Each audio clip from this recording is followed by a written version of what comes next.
읽도록 하겠습니다. 다니엘 9장 1절부터 2절까지의 말씀. 우리 함께 합독하도록 하겠습니다. 함께 읽겠습니다. 메대 족속 아하수에로의 아들 다리오가 갈대아 나라 왕으로 세움을 받던 첫 해, 곧 그 통치 원년에 나 다니엘이 책을 통해 여호와께서 말씀으로 선지자 예레미야에게 알려주신 그 연수를 깨달았나니 곧 예루살렘의 황폐함이 70년 만에 그치리라 하신 것이니라. 아멘.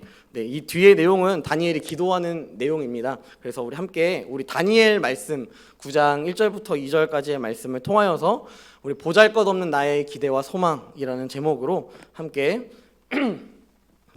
진행해 나아갔으면 좋겠습니다.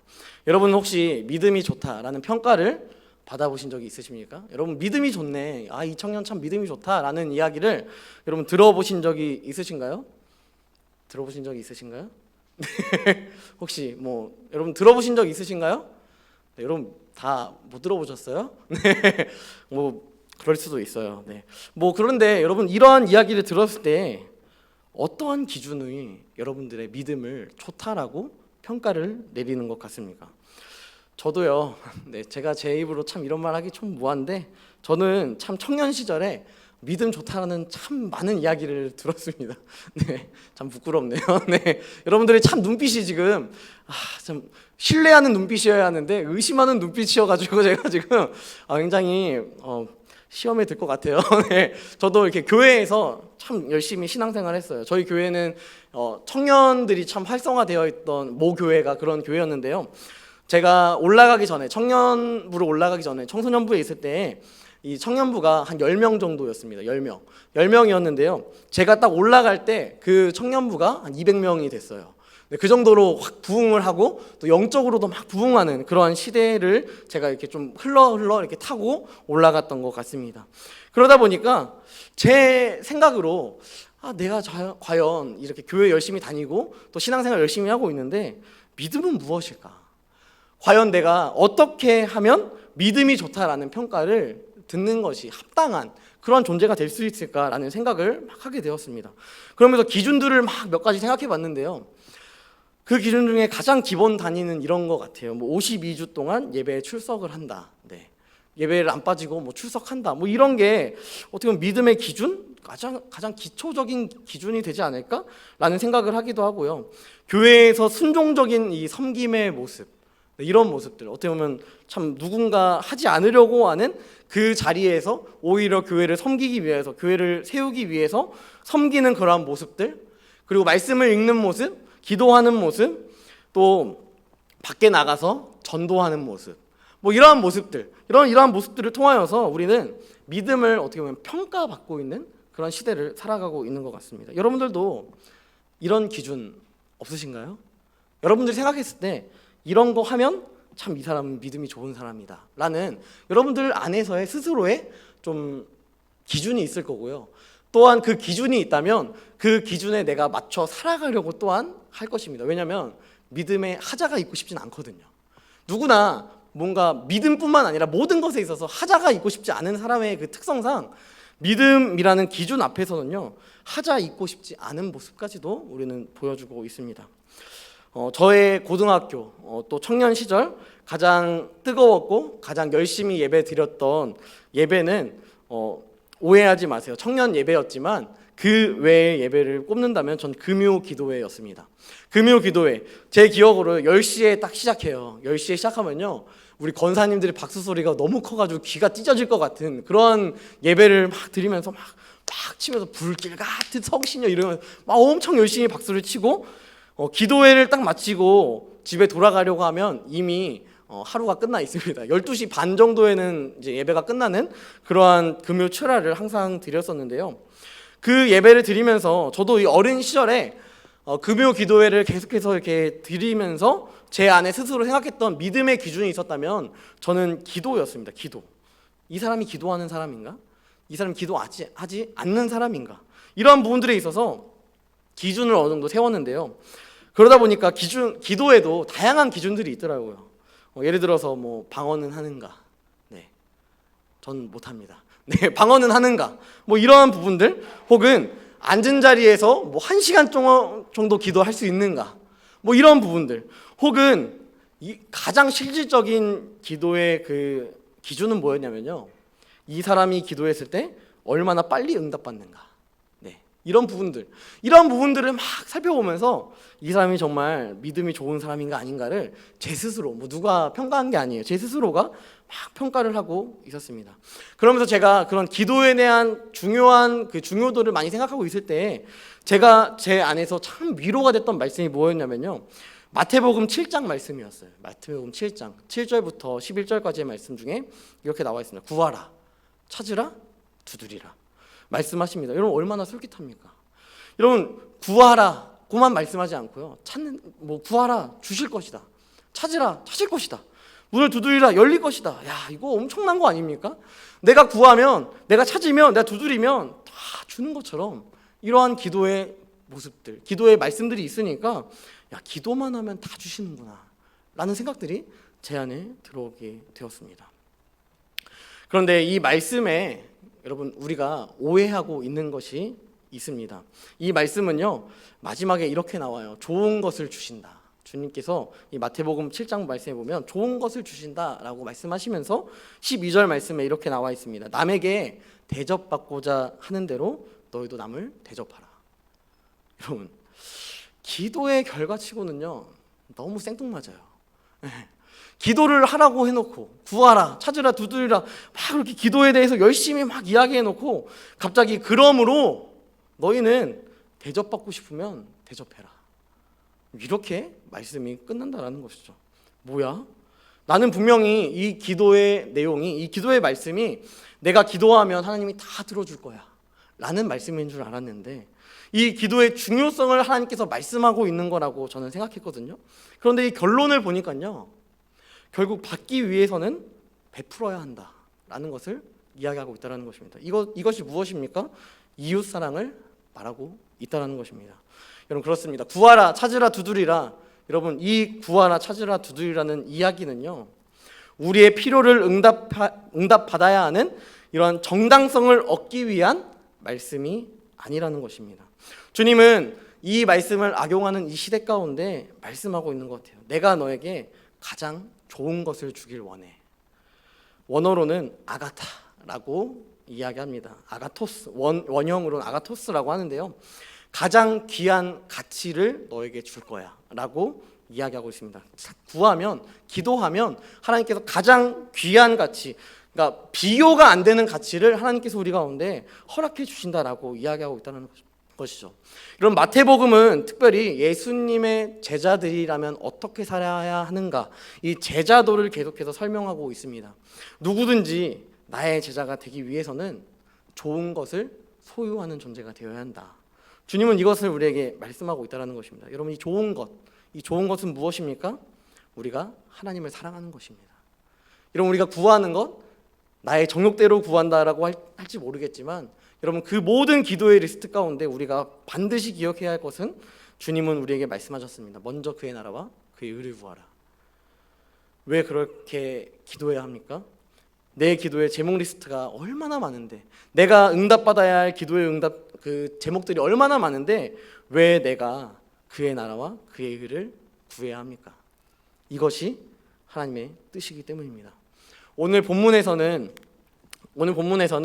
다니엘이 등장합니다. 다니엘이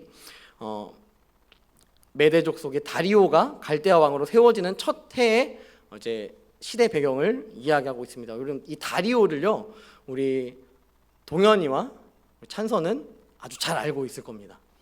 네, 잘 알고 있죠? 네. 자, 우리 찬서 다리오 알고 계세요? 네. 다리오. 여러분 이 다리오라고 하니까 얘네가 몰라요. 근데 딱 이 한마디면 알 수 있습니다. 자, 다리오는요, 이 다리오의 진짜 이름은 이겁니다. 다리우스. 이 둘은 다 알아요. 뭔 말하는지 아는데 여러분들은 모를 거예요. 네. 그 게임 챔피언 이름이 다리우스라는 게 있어요. 얘네 둘이 잘하는 게임 있거든요. 네. 이 다리오가 이제 원래 역사적으로 봤을 때는 다리우스라는 이름을 가지고 있습니다. 이 다리오가 왕이 되었을 때, 이 왕이 되었을 때 다니엘이 1장 내용을 보니까요, 여호야김 때 포로가 되어 왔습니다. 여러분, 여호야김, 그리고 여호야긴, 그리고 시드기야, 이렇게 세 왕을 거쳐서 시드기야 때에 결국 이스라엘 모든 나라는 멸망했습니다. 북남 유다까지 멸망했습니다. 그러니까 멸망하기도 전에 이미 포로로 잡혀 있었던 사람이 바로 다니엘이었다라는 것이죠. 그러니까 지금 오늘 말씀에서 나오는 9장 말씀을 딱 왔을 때에 다니엘은요, 이미 포로가 된 지 한 6, 70년은 된 그 해였다라는 것이죠. 그러니까 기본적으로 청년 때 이곳으로 이주를 했으니까 거의 70대에서 80대의 나이를 지금 경험하고 있는 시대입니다. 그때 다니엘이 책을 통해 하나님의 말씀을 보게 됩니다. 이 책을 보게 되는 것이죠. 구약에 있는 말씀들을 다 다니엘이 이렇게 보게 됩니다. 이 책을 다니엘이 이전부터 읽었었는지, 혹은 갑작스럽게 찾아보다가 이 책이 있어서 읽었는지, 여러분 이런 것들은 그렇게 굳이 중요하진 않을 것입니다. 그런데 이 책을 읽어보니까요, 이 책의 내용이 나와 있습니다. 예레미야 선지자를 통해서 하나님께서 이 70년의 포로를 거치고 이스라엘 백성들이 다시 예루살렘으로 돌아갈 것이다. 이 내용을 읽고 이 다니엘의 심정이 어땠을까요? 포로 생활을 하며 다니엘의 마음에 계속해서 남아있던 약속의 땅, 그 땅으로 도대체 언제 돌아갈 수 있을까? 이 부분들에 대해서 해답 없는 인생을 다니엘은 계속해서 살아갔습니다. 다니엘이 포로로 잡혀갔지만 계속해서 왕이 바뀌어요. 나라가 바뀝니다. 하지만 이 다니엘은요, 계속해서 고위 관직에 남아 있었습니다. 나와 이스라엘 모든 포로들, 이제 내가 이렇게 다니엘이 열심히 생활하니까 나를 좀 이 왕들이 나라도 바뀌었으니까, 왕도 바뀌었으니까 가나안 땅으로 돌아가라고 명령 좀 해줬으면 좋겠다. 그럼 다니엘의 마음 가운데 이 마음이 없었겠습니까? 그리운 나의 고향역, 그곳으로 돌아가고 싶지 않았겠습니까? 여러분, 그곳으로 돌아가고 싶은 마음이 항상 굴뚝 같았고, 하나님을 예배하면 안 되는 그 이방 땅에서 하나님을 자유롭게 예배할 수 있는 예루살렘으로 돌아가는 것이 이 다니엘에게 있어서, 여러분, 70년의 시간이 지날수록 더 작아지는 것이 아니라 더 커지는 그 마음이 있지 않았겠습니까? 내가 죽기 전에는 꼭 예루살렘으로 돌아가서 이 무너진 성전을 다시 세우고 하나님을 향하여서 기도하고 이 모습들을 좀 자유롭게 하고 싶다, 이러한 마음들이 생기지 않았겠냐라는 것입니다. 결코 욕심이 아닌 이 기도의 제목들을 다니엘은 하나님을 향하여서 계속해서 하고 있지 않았겠습니까? 이 책을 읽지 않았을지라도 다니엘은 계속해서 그러한 기도를 하고 있었을 것입니다. 왜냐하면 다니엘만큼 하나님 앞에 기도하는 사람은 없었기 때문이죠. 기도뿐만 아니라 이 다니엘이요, 사회생활을 너무 잘했어요. 사회생활을. 그렇기 때문에 또 높은 자리에 계속 또 앉을 수 있지 않았겠습니까? 왕이 바뀌고 나라가 바뀌는데도 높은 관직에 앉을 수 있는 이유는 그가 정말 열심을 내서 하나님을 향한 열심뿐만 아니라 내 인생에 대한 열심까지도 굉장히 잘 살아가고 있는 그러한 모습을 보여주었을 것입니다. 그렇기 때문에 다니엘은 더 생각했을 거예요. 내가 이렇게 열심히 했는데, 내가 이렇게 하나님을 향한 열심뿐만 아니라 세상에서도 이렇게 열심을 냈는데, 이제 하나님이 나 좀 불쌍하게 여기셔서, 나 좀 긍휼히 여기셔서 이제는 조금 예루살렘으로 돌아가라, 이런 명령을 좀 하시면 안 되나? 그럼 다니엘의 마음 가운데 이런 심정이 없었겠냐라는 것입니다. 하지만 오늘 말씀, 이 예레미야의 말씀을 읽고 다니엘은요, 이제서야 하나님의 뜻을 깨닫게 되었습니다. 나는 이 70년의 포로기가 하나님의 역사가 없는 것처럼, 나의 손을 하나님께서 놓은 것처럼 생각했는데, 또한 느껴졌는데, 하나님이 이스라엘 백성들을 포기하시고 방치하시고 버렸다고 여겼는데, 여러분, 이 다니엘이 이제 이 말씀을 보자 이 포로기가 70년 이후에 다시 돌아가게 될 하나님의 섭리였다라는 것을 다시 한번 깨닫게 된다는 것입니다. 여러분, 우리는 하나님을 믿는다고 말하면서 우리의 인생을 내 방식대로 해석할 때가 너무 많습니다. 그런데 이 해석의 종착점이 무엇이냐면요, 결국은 이런 것 같아요. 하나님을 원망합니다. 하나님, 왜 나의 인생 가운데 일하지 않으세요? 이러한 부분들을 계속해서 이야기한다라는 것이죠. 하나님, 왜 내 삶에 일하지 않으셔서 나도 다니엘처럼 어려움을 겪게 하십니까? 이 세상에서 고난을 당하게 하십니까? 왜 내가 고난에 동반한 인생을 계속해서 이 땅에서 살아가야 합니까? 주님 우리에게 이렇게 말씀하지 않았는데도 불구하고 우리가 주님께 오히려 반문하며 난 고난이 싫어요 라고 이야기하고 또한 질문하고 있지 않으십니까? 더불어 이런 하나님 앞에 왜 일하지 않으시냐고 오히려 우리가 열심으로 기도한다라고 이야기하면서 그 열심이 오히려 하나님의 길을 죽이는 그러한 모습으로 우리가 살아가고 있지는 않으십니까? 물론 여러분들이 기도에 열심을 내는 것, 말씀을 읽는 것에 열심을 내는 것, 복음을 전하는 것에 열심을 내는 것이 잘못되었던 것은 아닙니다. 하지만 여러분에게 스스로 여러분 질문해야 하는 것은 이것입니다. 왜 그 질문에 열심을 내고 있는가? 그 열심이 정말 하나님의 열심인가? 그 질문이 혹시 내 욕심에 기반한 열심은 아닐까? 그저 내가 평안하기 위해, 나의 안정감을 얻기 위해, 그 안정감을 또한 확보하기 위해, 빼앗기지 않기 위해 열심을 내고 있진 않은가? 이 열심이 신앙의 열심, 그래서 신앙 생활 열심히 하는 성도로 우리가 살아가고 있진 않은가? 사랑하는 청년 여러분, 열심히 삶을 살아가고 계십니까? 열심히 그 삶을 살아가고 계십니까? 그 자리에 하나님의 자리는 있습니까? 여러분, 그 자리에 하나님이 거하실 곳이 있습니까? 그 열심의 순간에 하나님이 여러분 마음 가운데 있습니까? 저번 주 우리는 다니엘의 두려움의 현장을 함께 살펴봤습니다. 다니엘은 인간입니다. 다니엘은 완전할 수 없습니다. 그런 다니엘에게 가장 필요한 것은 하나님입니다. 하나님의 섭리 가운데 다리오 원년이 되어서야 하나님께서 다니엘이 말씀을 읽게 하셨고 깨닫게 하셨다. 여러분, 이것이 결코 우연이겠습니까? 다니엘을 이끄신 하나님의 섭리였습니다. 포기치 아니하시는 하나님, 포기치 아니하시는 하나님. 2절 말씀을 보면요, 이 삼위 하나님이 다니엘의 인생 가운데 얼마나 잘 개입하고 계시는지를 우리는 살펴볼 수 있습니다. 여호와께서 말씀으로, 2절 말씀해 보니까 여호와께서 말씀으로 선지자 예레미야에게 알려주신 그 연수를 깨달았나니 곧 예루살렘의 황폐함이 70년 만에 그치리라 하신 것이니라.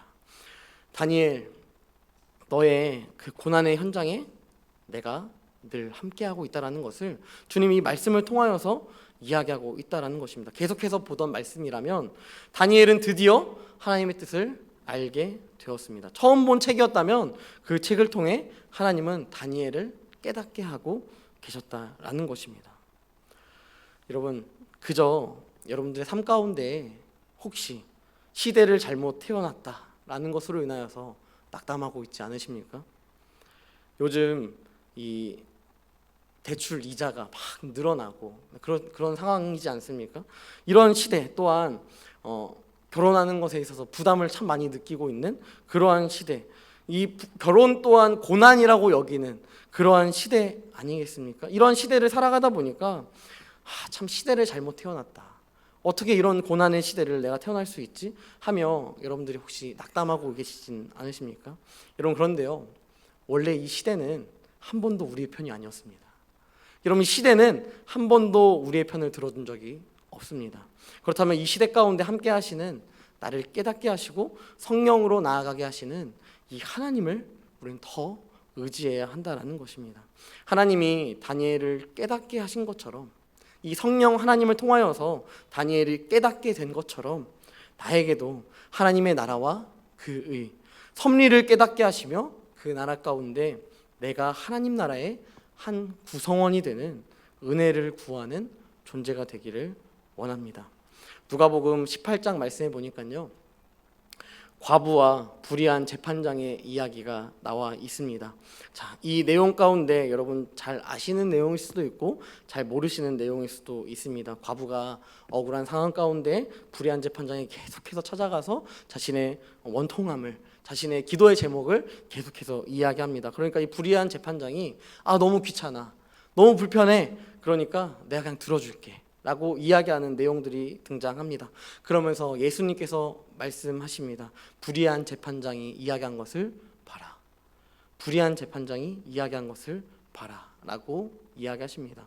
여러분, 이 말씀을 통하여서 저는 열심히 꾸준히 기도하면 하나님이 응답하시는 내용이구나 라는 것을 생각했었습니다. 하지만 여러분, 이 내용은요 결국 이러한 것입니다. 너는 그때에도 포기하지 말고 하나님의 의를 구해라.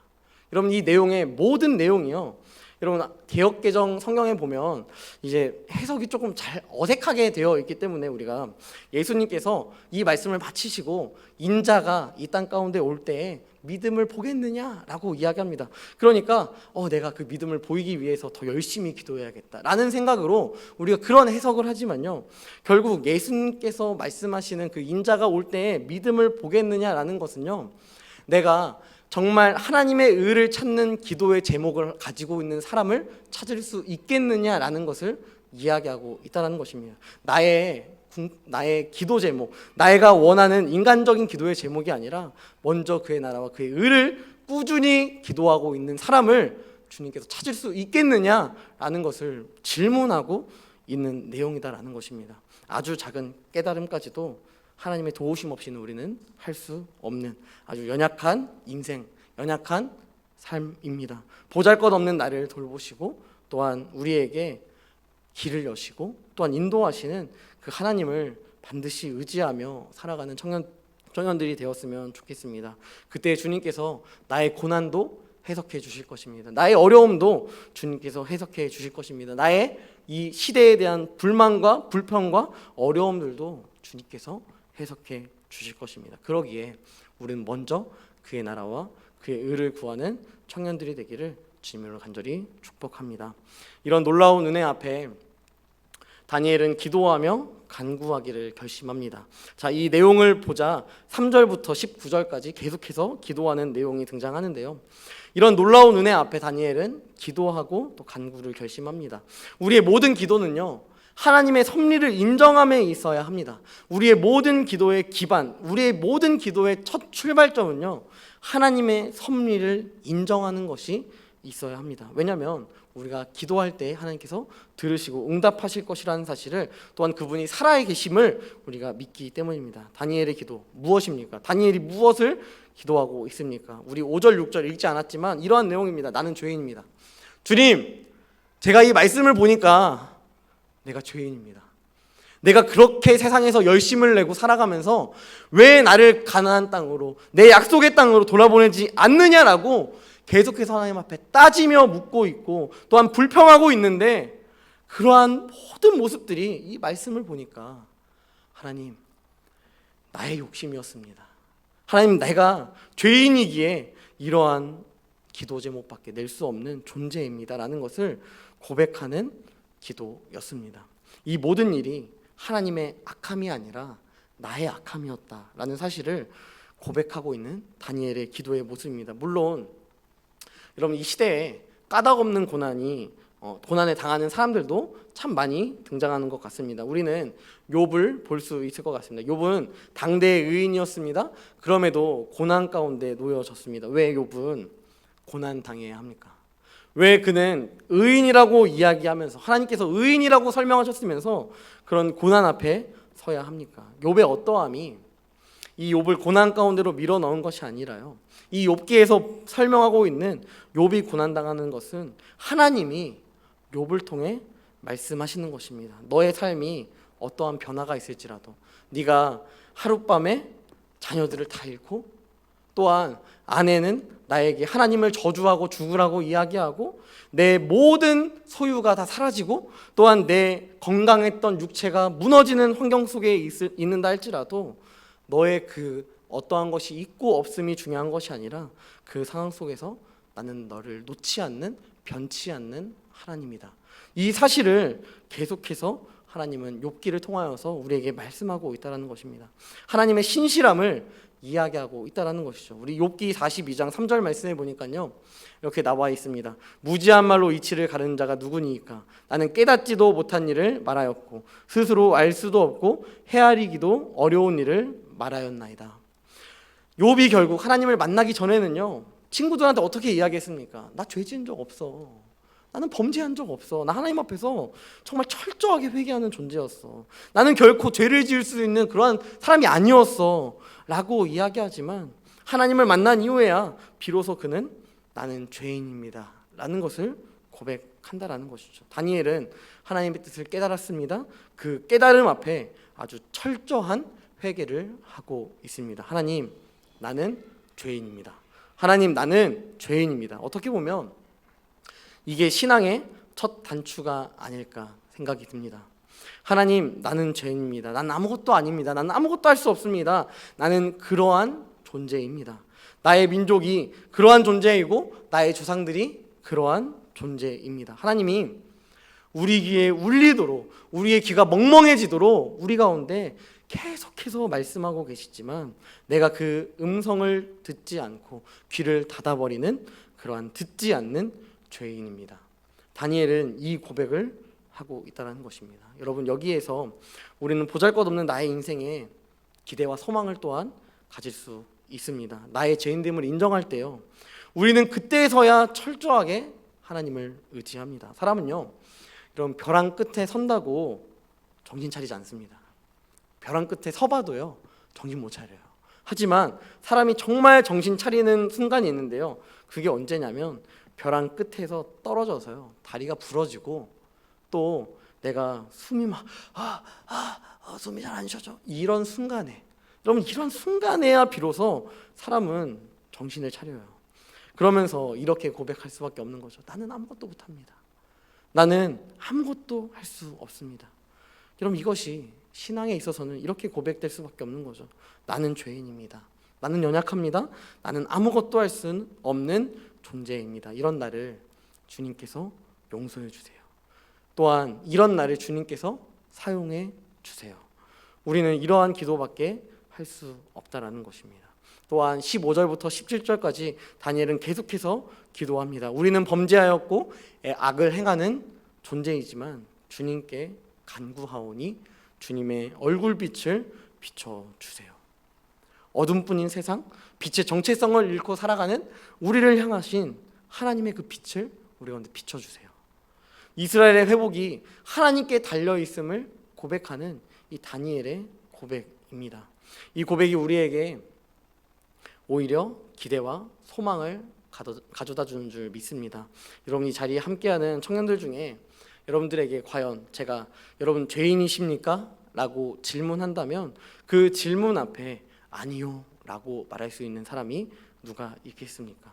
우린 다 죄인입니다. 하지만 죄인인 우리에게 소망이 있는 것은 내가 나를 깨끗하게 하기 위하여서 노력하고 또한 증명하는 그 열심이 우리에게 있어서 중요한 것이 아니라 우리보다 크신 주님이 우리를 깨끗하게 해 주신다는 사실을 믿기 때문입니다. 하나님의 긍휼, 하나님의 인내, 하나님의 무조건적인 사랑으로 인해 기대할 것 없는 우리의 인생 가운데 기대가 생기는 거예요.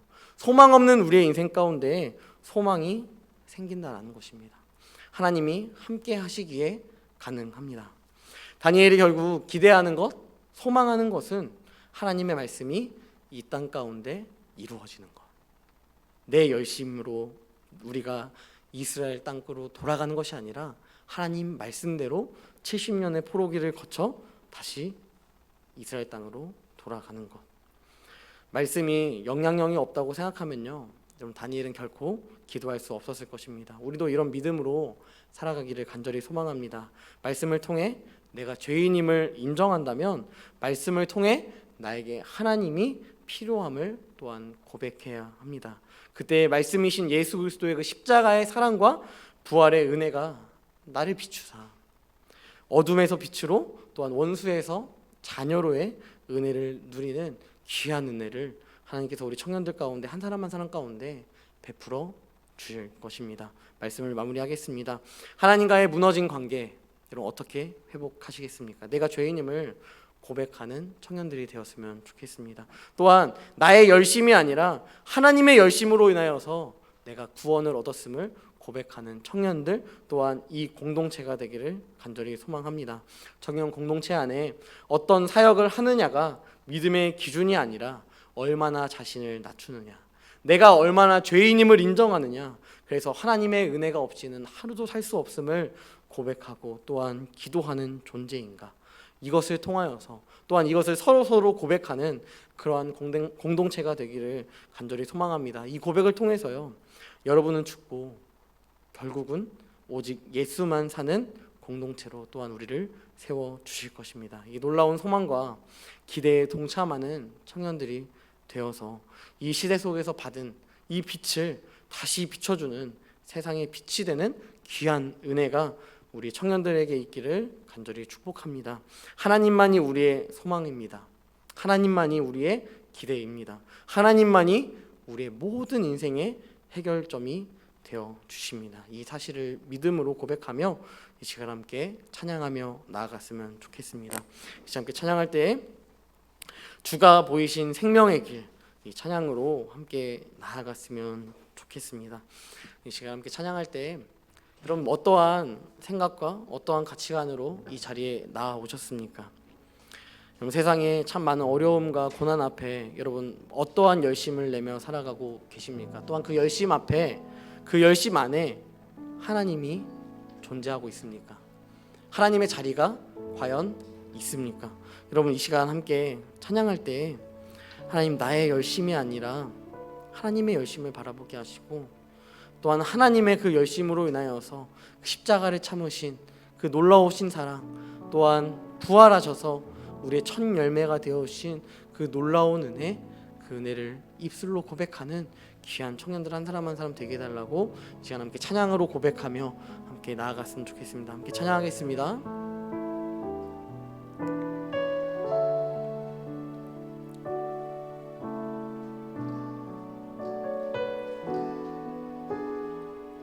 주가 보이신 생명의 길, 주가 보이신 생명의 길, 나 주님과 함께 상한 마음을 들이며 주님 앞에 나가리. 나의 의로움이 되신 주, 그 이름 예수, 나의 길이 되신 이름 예수.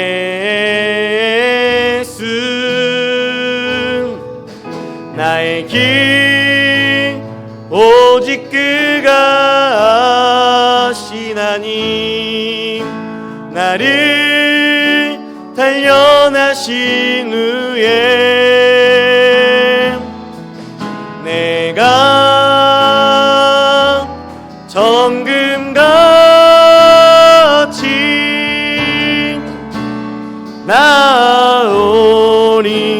나의 길 오직 그가 하시나니, 나의 길 오직 그가 하시나니, 나를 단련하신 후에 내가 정금같이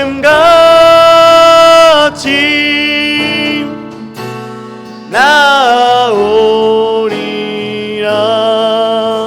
이 시간 함께 기도합시다. 함께 기도할 때 하나님,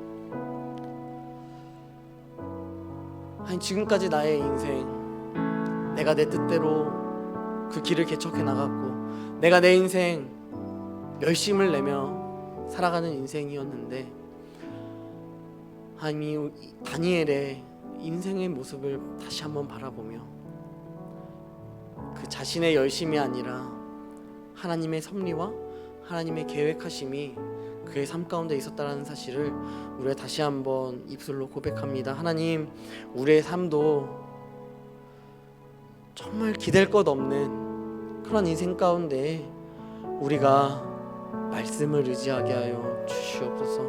하나님, 우리가 말씀을 의지하게 하여 주시옵소서.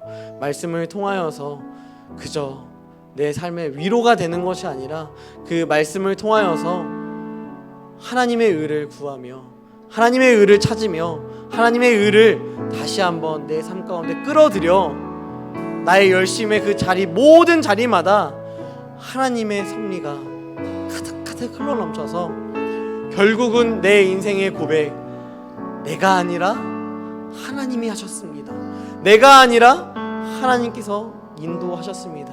이러한 놀라운 고백이 우리의 삶에 있게 해달라고, 또한 이번 한 주를 살아갈 때 말씀을 의지하여 나아가게 하시고 그 말씀을 의지하며 나아감에 있어서 주님이 우리의 상급이시오, 주님이 우리의 힘이 되시며 주님이 우리의 위로자가 되신다는 사실을 또한 고백하는 귀한 은혜를 우리 가운데 베풀어 달라고 시간 함께 기도하며 나아갔으면 좋겠습니다. 함께 기도하겠습니다. 전능하신 하나님,